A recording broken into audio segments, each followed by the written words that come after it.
Isaiah chapter 27.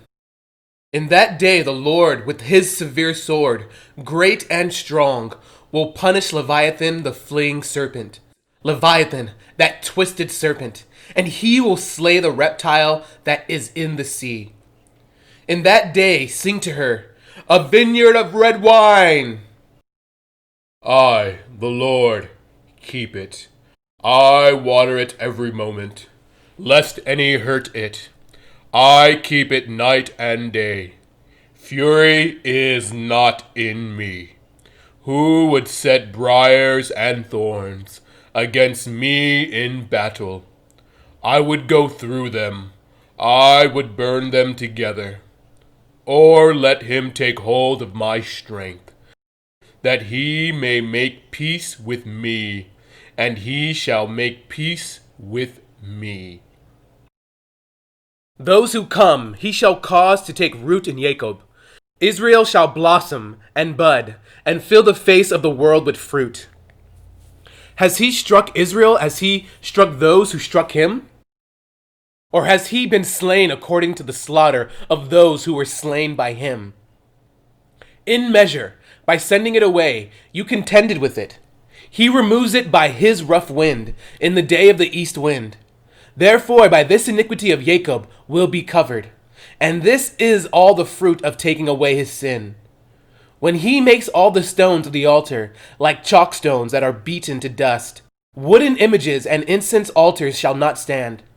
Yet the fortified city will be desolate, the habitation forsaken and left like a wilderness. There the calf will feed, and there it will lie down and consume its branches. When its boughs are withered, they will be broken off. The women come and set them on fire, for it is a people of no understanding. Therefore he who made them will not have mercy on them, and he who formed them will show them no favor. And it shall come to pass in that day that the Lord will thresh from the channel of the river to the brook of Egypt, and you will be gathered one by one, O you children of Israel. So it shall be in that day. The great trumpet will be blown. They will come who are about to perish in the land of Assyria, and they who are outcast in the land of Egypt, and shall worship the Lord in the holy mount at Jerusalem. Isaiah chapter 28. Woe to the crown of pride, to the drunkards of Ephraim, whose glorious beauty is a fading flower, which is at the head of the verdant valleys, to those who are overcome with wine. Behold, the Lord has a mighty and strong one, like a tempest of hail and a destroying storm, like a flood of mighty waters overflowing. Who will bring them down to the earth with his hand? The crown of pride, the drunkards of Ephraim, will be trampled underfoot. And the glorious beauty is a fading flower, which is at the head of the verdant valley, like the first fruit before the summer, which an observer sees. He eats it up while it is still in his hand. In that day the Lord of hosts will be for a crown of glory and a diadem of beauty to the remnant of his people, for a spirit of justice to him who sits in judgment, and for the strength to those who turn back the battle at the gate. But they also have erred through wine, and through intoxicating drink are out of the way. The priest and the prophet have erred through intoxicating drink. They are swallowed up by wine. They are out of the way through intoxicating drink. They err in vision. They stumble in judgment. For all tables are full of vomit and filth. No place is clean. Whom will he teach knowledge? And whom will he make to understand the message? Those just weaned from milk? Those just drawn from the breast? For precept must be upon precept, precept upon precept, line upon line, line upon line, here a little, there a little.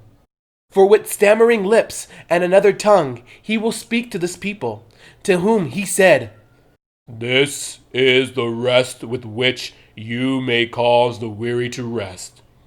And this is the refreshing. Yet they would not hear, but the word of the Lord was to them. Precept upon precept, precept upon precept, line upon line, line upon line, here a little, there a little, that they might go and fall backward and be broken and snared and caught.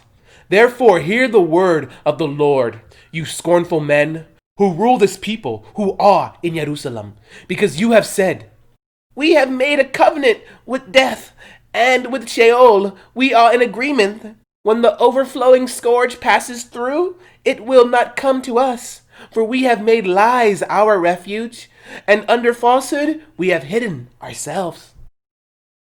Therefore thus says the Lord God, behold, I lay in Zion a stone for a foundation, a tried stone, a precious cornerstone, a sure foundation. Whoever believes will not act hastily. Also, I will make justice the measuring line, and righteousness the plummet. The hail will sweep away the refuge of lies, and the waters will overflow the hiding place. Your covenant with death will be annulled, and your agreement with Sheol will not stand. When the overflowing scourge passes through, then you will be trampled down by it. As often as it goes out, it will take you. For morning by morning it will pass over, and by day and by night it will be a terror just to understand and report. For the bed is too short to stretch out on, and the covering so narrow that one cannot wrap himself in it. For the Lord will rise up as at Mount Perazim.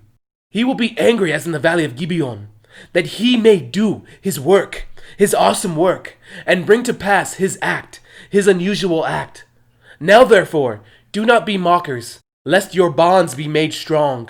For I have heard from the Lord, God of hosts, a destruction determined even upon the whole earth. Give ear and hear my voice. Listen and hear my speech. Does the plowman keep plowing all day to sow? Does he keep turning his soil and breaking the clods? When he has leveled its surface, does he not sow the black cumin and scatter the cumin, plant the wheat in rows, the barley in the appointed place, and the spelt in its place? For he instructs him in right judgment. His God teaches him. For the black cumin is not threshed with a threshing sledge, nor is a cartwheel rolled over the cumin. But the black cumin is beaten out with a stick, and the cumin with a rod. Bread flour must be ground.